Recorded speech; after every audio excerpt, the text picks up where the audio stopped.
Hi, so we're back with Working in Teams unit. We're going to be looking at Learning Outcome 4, which is now the principles of effective delegation to team members. Now, there are 3 criteria within this. 4.1 is explain the difference between delegation and abdication of responsibility. 4.2 describe the benefits and risks of delegation to managers and members of a team. And then 4M1 describe the 8-step plan for successful delegation. So straight into 4.1, just to go over the question again, it's explain the difference between delegation and abdication of responsibility. So we're just going to look at what is delegation and what is abdication. What do they actually mean? So delegation is when you're giving somebody else a responsibility. You're giving them a task. It should be part of your job, but you're actually giving it to someone else. Now, delegation isn't actually a straight, clear line. It isn't straightforward. So it always has some type of risk with it. Because if you're giving somebody else some work that is meant to be part of your responsibility, you're carrying a you've got the ultimate responsibility at the end of it, whether or not you've passed it on. So one of the most important reasons that delegation will take place is so that you can actually help to develop the skills of those people that work for you. So it'll help them to become more involved, and it'll also help your organization to achieve their objectives and goals in a timely manner. So it's quite hard to accept why we actually need delegation and what it can deliver. Now, there's lots of different reasons that this is needed. So I'm going to go through those. So asking for help indicates a lack of ability, which is why sometimes it can be hard to pass your jobs on.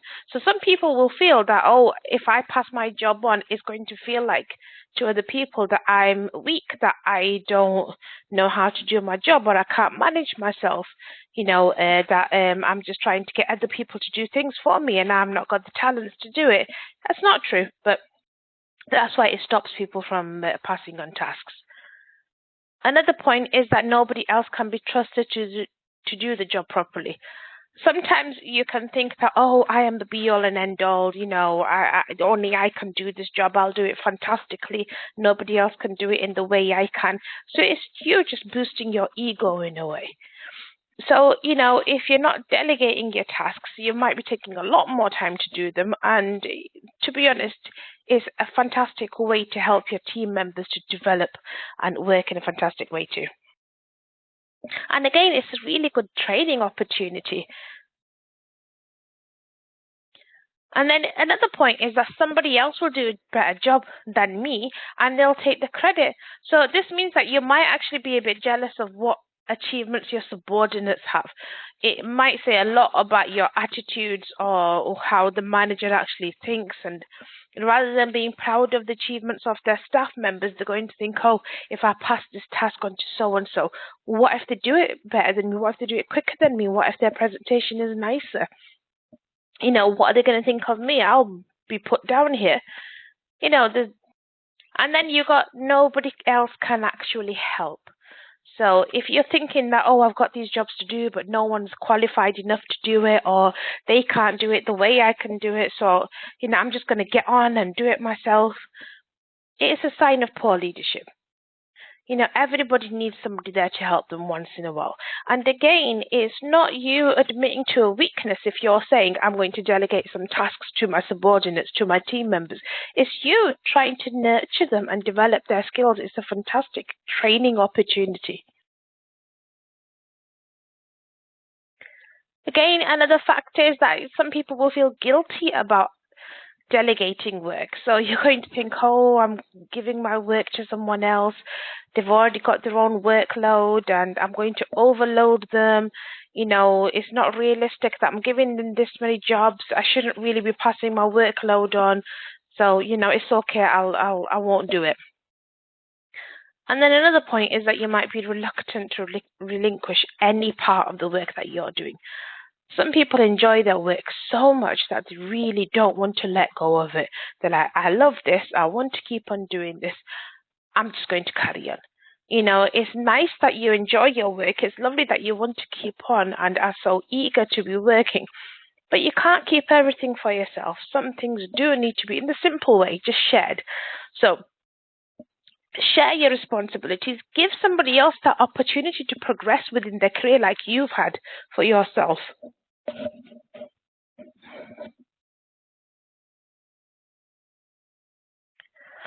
And now we've come on to the difference between delegation and abdication of responsibility.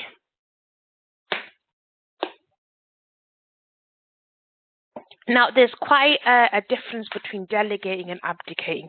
So when you're delegating, you're actually giving somebody the responsibility for something. So a task you've given to so-and-so, you've given them the responsibility for that. But that doesn't mean you're walking around saying, oh, there you go, oh, James, David, Daniel, all of you guys do these jobs. It's your responsibility now. That's not what you're doing. You're giving them a job, you're giving them a responsibility, but you're staying in the loop. You're still around, they can still sound off you, they can still ask you for advice, and you can still check up on them. Abdicating is when you're just giving somebody a responsibility and then you disappear. You're like, I gave you the job, that's it, it's your responsibility now, and I'm gone. I'm not here to help you. I have no idea what's going on. I gave my job to them and that was it. So you're not there. You're just there, you're dumping your work on someone and then you're flying away. And then you're just go and say, I don't know what happened over here if something goes wrong. I had no input in that. I had no, loop in that. I have no clue what happened.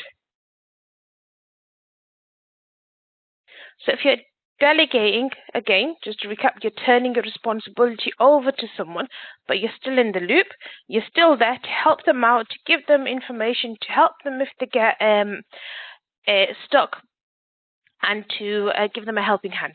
If you're abdicating, you're just leaving someone with a job. You said, here you go, this is your job, and you're just walking off. You've left them helpless. They might not know exactly what they're doing, and you're just sort of swooping in and out, and then you're just dumping things. So in a way, you're becoming a seagull manager when you're going in, swooping, give someone a job, and then swooping back out, and you've dumped your mess on them.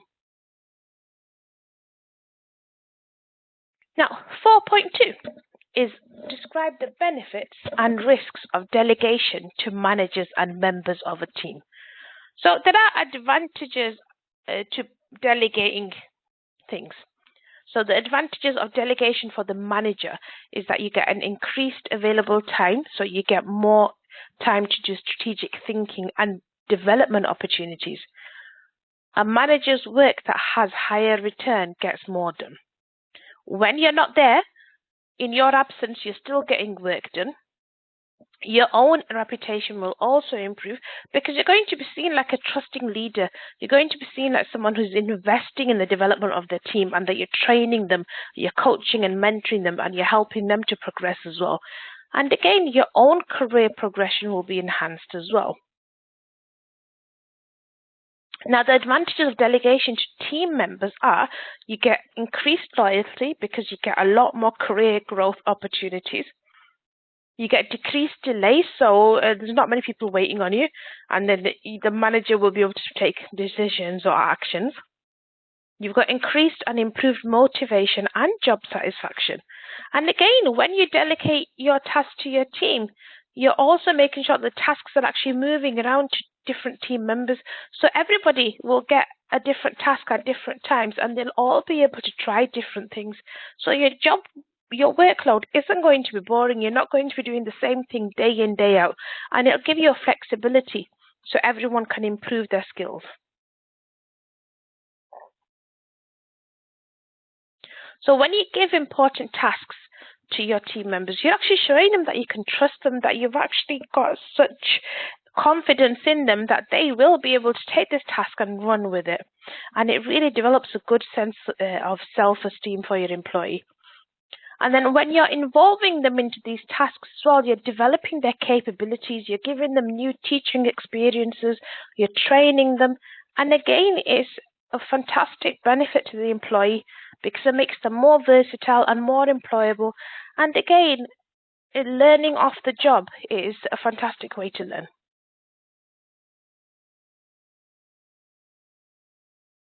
Now, there are risks as well for delegation. Now, these are, we're going to summarize them now. So time. So some managers can find that delegating their work can take a lot of time.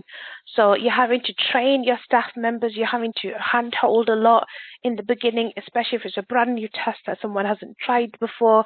It might take a couple of weeks, it might take a few minutes, but really it's you putting your time into it.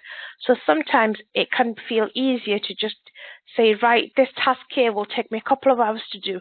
I'll get it done, because if I try and passing it off to one of my team members, I'm going to have to train them for at least 2-3 hours, and then there's not really going to be a point in that.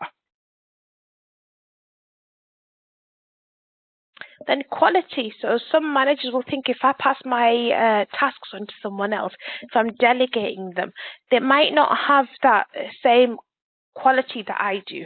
They might not be able to perform their tasks in the way that I perform them, so that you're feeling that you might get a sacrifice in quality just to be efficient.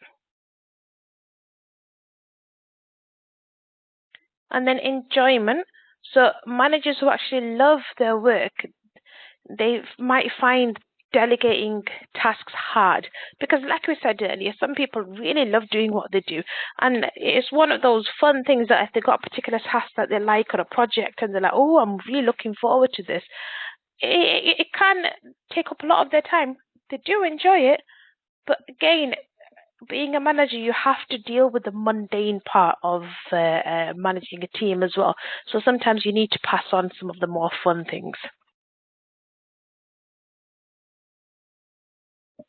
Then relevance. So when a manager delegates tasks, staff members can take credit for work that the manager has done, and they can claim it as their own.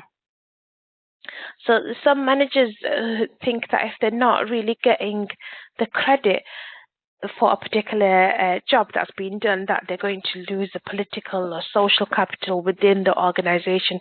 They're going to feel that they're getting put down a little bit and they've not got as much importance. And that so they'll start reducing how much work they pass out, because they're going to feel that, oh, my position's in question here. If this person's come in and done a job that I do even better than I do, or they've been praised so much for it, they might be running for my place. So you worry about the credit that you receive. And then finally, communication. So when a manager does delegate work, they need to explain the requirements and other bits of information. So all the terminology, the key information needs to be communicated well. Now, if this is miscommunicated or is communicated in a format that doesn't really suit the volume of communication that you need to do. So if you've got a whole list of tasks and you're verbally telling someone, they're going to lose what you're saying or drift off after a while. So if you've got like 10 points you're telling them, but if you do that same thing and you back it up with an email and say, as per our conversation earlier, these are the points I want you to go over. So communication can take a lot of time as well. And there can be errors within expectations sometimes, because things haven't been gone across the way you meant them to go, or someone wasn't listening or paying attention. So there can be issues arising in regards to that.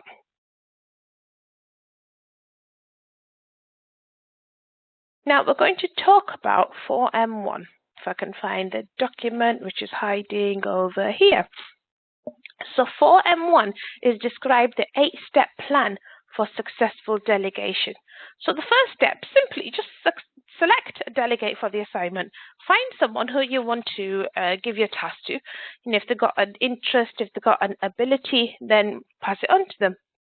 Give your delegate enough authority. So if you're telling them that they've got to do certain tasks which need signing for, or need items that should be ordered in, they shouldn't have to keep running back to you to authorize things.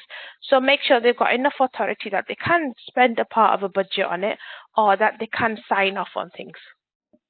Make sure you're setting clear and specific goals, along with any non-negotiable protocols for how the work is to be done. So give them their goals, but tell them what is set in stone and what isn't. What sort of practices you expect from them, and if they're able to hand off anything themselves as well. Number 4 is to enable your delegate to achieve the goals. So be fair, be reasonable, make sure that you're giving them enough time, enough budget, and enough access to actually get their job done.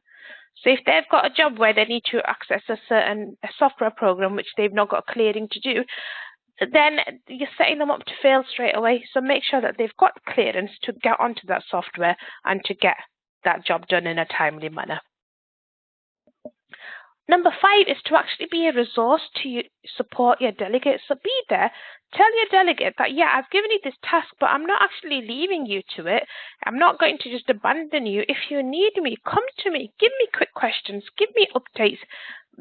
I can be your sounding board. So just make sure you know that I can come back and I can speak to you if you need help. Number 6 is assess your delegate's performance. So when you've given somebody a job that they may not have done before, there needs to be a learning curve there, because everybody learns by making mistakes. Not everyone can say that I went into the job and I was perfect first time round. There will be a amount of error or a leeway for error that needs to be done.